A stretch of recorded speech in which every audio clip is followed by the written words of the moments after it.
Hello and welcome to your YouTube channel the SS classes, जहां आप सीखेंगे सहजता के साथ। I am your friend Ishita and I have cleared NTA NET exams और you can say eligible for assistant professor. So, my today's video on topic economics. Firstly, we study the microeconomics. So, let's get start with today's topic. Hello friends, our today's topic is 5 different degrees of elasticity of demand. तो जैसा कि इस topic को आज पढ़ने से पहले आप लोग को ये क्लियर होना चाहिए what is elasticity of demand. So अगर आपने ये नहीं पढ़ा है तो आप हमारी प्रीवियस वीडियोस में जाकर के एक बार देख सकते हैं कि उसमें क्या क्या डिस्कस किया गया है, उसके बाद ये वीडियो को आप देखिएगा। तो चलिए स्टार्ट करते हैं। यहाँ पर हमें ये देखना है कि इलास्टिसिटी के कुछ 5 डिग्रीज मेनली यहाँ डिस्कस की गई हैं। सो चलिए स्टार्ट करते हैं। देखिए यहाँ पर these are the 5 degrees. The first one, when elasticity of demand, ED means elasticity of demand is lesser than 1। अगर वो 1 से कम होती है तो उसको हम क्या कहते हैं? उसको हम लोग कहते हैं इन इलास्टिक डिमांड। देखिए हम इसकी पूरी मीनिंग आपको बाद में समझाएंगे, लेकिन आपको ये पता होना चाहिए कौन कौन सी डिग्रीज होती हैं। So the first one, when ED is lesser than 1, जब वो 1 से कम होती है तो हम लोग उसको इन इलास्टिक डिमांड कहते हैं। इसको समझने के लिए हम आपको ये बता देते हैं कि आपने कभी इलास्टिक देखी होगी, जनरली देखे होंगे, तो वो इलास्टिक जो रहती है अगर आप उसको खींच लेते हैं तो वो आप लोग उसको इलास्टिक कह देंगे, हाँ इसकी इलास्टिक बहुत अच्छी है, ठीक। लेकिन अगर वो खींच नहीं पाती है, उसमें इलास्टिक नहीं है, तो वो हम लोग क्या कहेंगे? वो इन इलास्टिक है।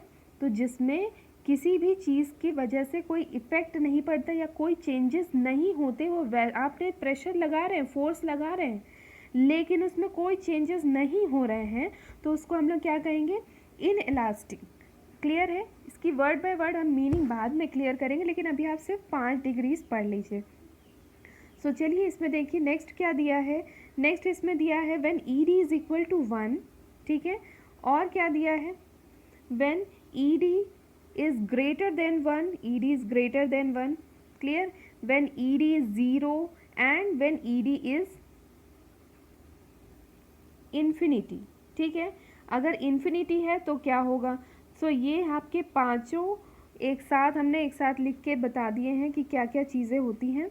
सो एक एक करके समझते हैं क्या क्या चीज़ें हैं। इनइलास्टिक डिमांड है, यूनिट इलास्टिक डिमांड है, then elastic demand, then perfectly inelastic, and then the last one perfectly elastic demand. Clear है? तो चलिए एक एक करके स्टार्ट करते हैं। अच्छा, यहाँ पर आपको ये क्लियर नहीं हो रहा होगा कि यहाँ पर ये जो वर्ड है इसको हम ये होता है, ठीक है।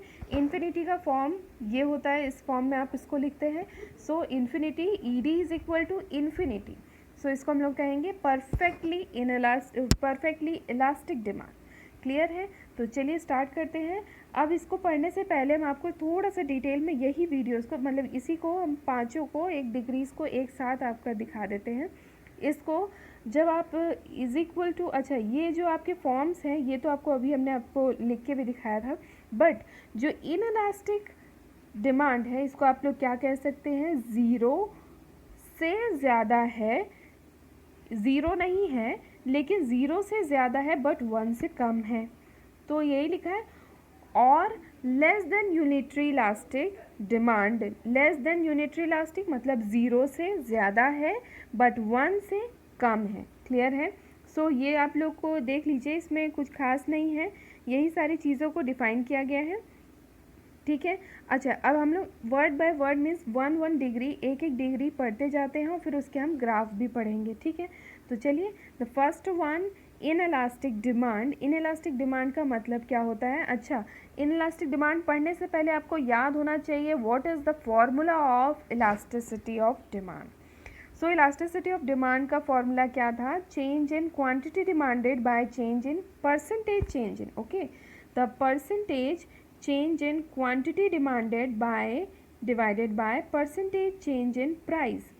और अगर इनइलास्टिक डिमांड को अगर आपको सर्च आउट करना है तो वो क्या होगा, जब आपका चेंज इन क्वांटिटी डिमांडेड कम हो, मतलब ये वाली वैल्यू डिनोमिनेटर की वैल्यू से कम हो। सपोज़ ये अगर 10 है देन इट इज़ 5, तो ये आपका क्या आ जाएगा 5/10। तो ये आपका आ सकता है कि वो 1 से कम है लेकिन 0 भी नहीं है, तो उसको हम लोग क्या कहेंगे, इनइलास्टिक डिमांड।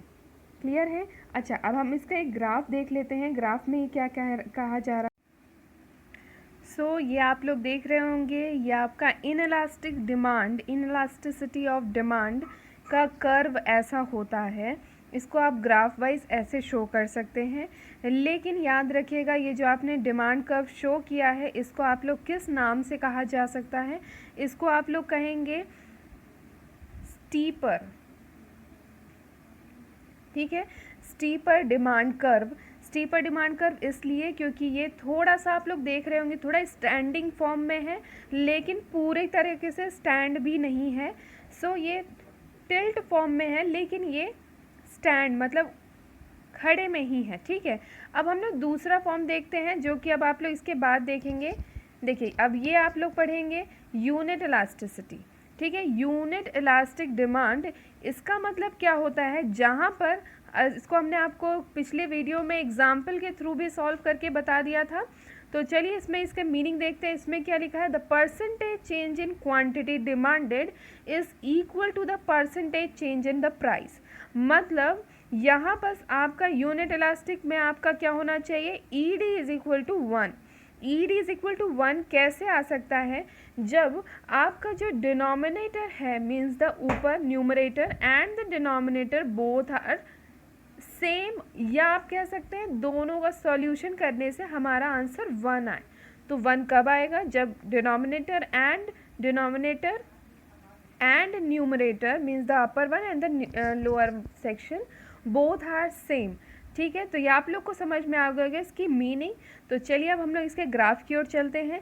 अभी हमने आपको ये पिछली वीडियो में बता दिया था कि इसको हम लोग किस ग्राफ में कैसे शो करते हैं। जैसे आपने डिमांड कर्व को शो किया था सेम 45 डिग्री, देखिए यहाँ पर लिखा है 45 डिग्री मीन्स यहाँ पर दोनों एंगल के बीच में मीन्स द स्ट्रेट ग्राफ बनता है, ये आपका 45 डिग्री का होता है।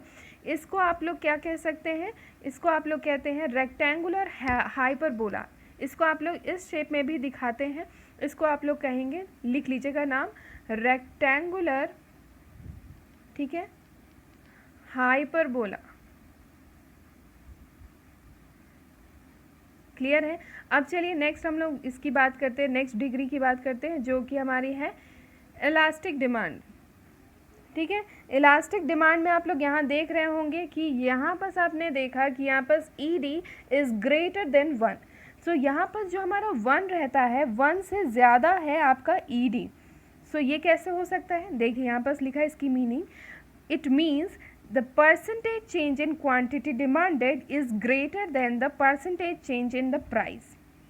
चलिए इसका भी देख लेते हैं। सपोज अगर आपका न्यूमरेटर जो है 10 है एंड द डिनोमिनेटर इज 5, तो आपका आंसर क्या आएगा 2, मतलब जो कि 1 से ज़्यादा है ना, आंसर 1 से ज़्यादा है तो वो इलास्टिक डिमांड है। इलास्टिक डिमांड मतलब एक ऐसी इलास्टिक, सपोज आप समझ लीजिए कोई ऐसी इलास्टिक का कोई कपड़ा है जिसको आप स्ट्रेच कर सकते हैं, तो स्ट्रेच होकर के वो 1 से ज़्यादा हो गया, 1 से ज़्यादा हो गया मतलब वो इलास्टिक डिमांड है जिसमें इलास्टिसिटी ज़्यादा है।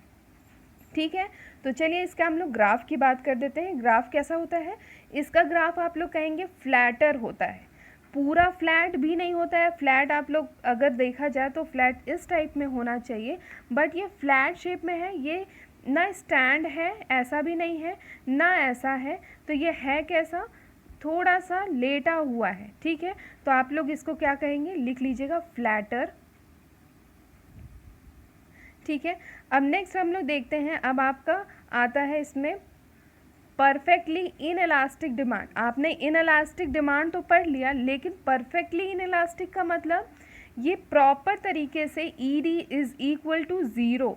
ई डी इज़ इक्वल टू 0 का क्या मतलब होता है, देखिए इसमें लिखा है when the demand of the commodity does not change.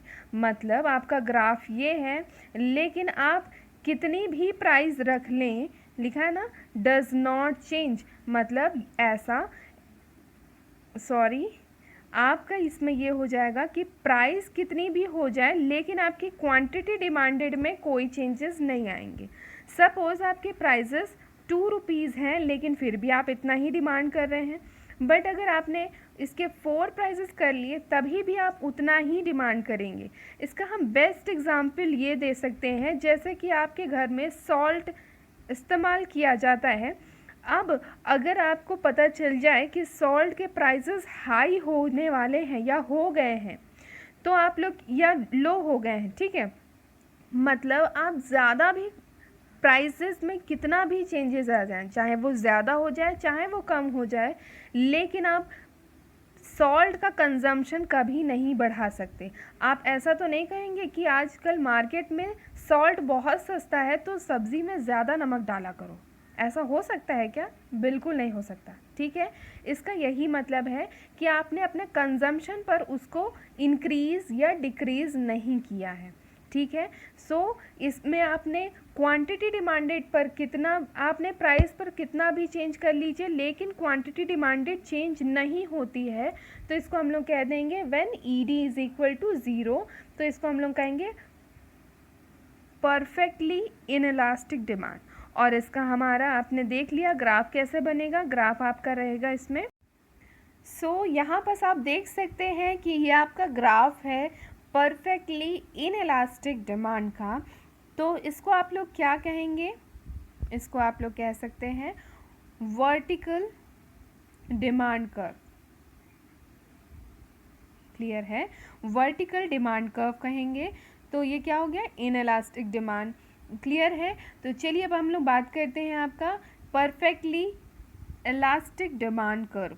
Perfectly elastic की बात तब हम करेंगे कि ऐसा गुड्स जिस पर प्राइस के आपने चेंजेस किए हो या ना किए हो, मतलब प्राइस में हल्का सा भी चेंजेस हो या ना हो, लेकिन आपकी कमोडिटी बहुत ज़्यादा फ्रीक्वेंटली चेंज हो सकती है, ठीक है। व्हेन द डिमांड, यहाँ पर लिखा है when the demand for the commodity rises और fall to any extent without any change in price. Price में बिना चेंजेस के आपके कमोडिटीज़ में चेंजेस हो जाते हैं। इसका एग्जाम्पल आप ये ले सकते हैं कि जैसे ही आपके यहाँ कोई भी सपोज़ प्राइजेस नहीं चेंज हो रहे हैं लेकिन बिकॉज ऑफ वेदर आपने नींबू का कंजम्पशन कम कर दिया। सो अगर आपको अच्छा लगे या ना लगे या उसका इम्पैक्ट ना भी हो प्राइजेस का, बट फिर भी उसकी कमोडिटी के प्राइस, कमोडिटी कंजम्पशन इंक्रीज़ या डिक्रीज़ हो जाते हैं। सो इसको हम लोग कह सकते हैं परफेक्टली इलास्टिक डिमांड। क्लियर है? तो चलिए अब हम लोग इसके भी ग्राफ की बात कर लेते हैं। इसका ग्राफ आप लोग देखेंगे जैसे ही इसका बना था वैसे ही जस्ट अपोजिट इसमें कि यहाँ पर प्राइस में कोई भी चेंजेस नहीं हो रहे हैं, जैसे कि देख रहे हैं प्राइस कांस्टेंट है बट क्वांटिटी आपका मतलब बहुत जल्दी फ्रीक्वेंटली चेंज हो रहा है, ठीक है। बिल्कुल नहीं प्राइस में चेंज हो रहा है या हल्का फुल्का भी चेंज हो सकता है, बट क्वांटिटी डिमांडेड बहुत ज़्यादा, उसके कंपैरिजन बहुत ज़्यादा हो रही है, तो आप लोग इसको क्या कहेंगे? इन्फिनिटी। इसका वर्ड आप लोग कह सकते हैं ED is equal to infinity. Clear है? अब हम लोग ये सारे जितने भी आपने पांचों ग्राफ्स पढ़े हैं उन सबको एक ग्राफ में आपको कंबाइन करके समझा देते हैं। सो ये आप लोग देखेंगे कि यहाँ पर आपने चारों पांचों ग्राफ्स को यहाँ पर हमने कंबाइन किया है। चलिए देखते हैं। द फर्स्ट वन आपने क्या पढ़ा अभी? सबसे पहले एक तो ज़ीरो होता है। ज़ीरो कब होता है? आपको याद होगा कि यहाँ पर परफेक्टली इनइलास्टिक की बात की जा रही है, और इन्फिनिटी अभी आपने पढ़ा, परफेक्टली इलास्टिक की आपने बात की है, ठीक है। देन वन कब होता है? वन आपका होता है यूनिट इलास्टिक। सो इसमें आप ये भी देख सकते हैं कि ये वाला जो है ED is lesser than one is in elastic demand, और इसको आप लोग ये कह सकते हैं कि ये स्टीपर है, स्टीपर डिमांड कर्व है।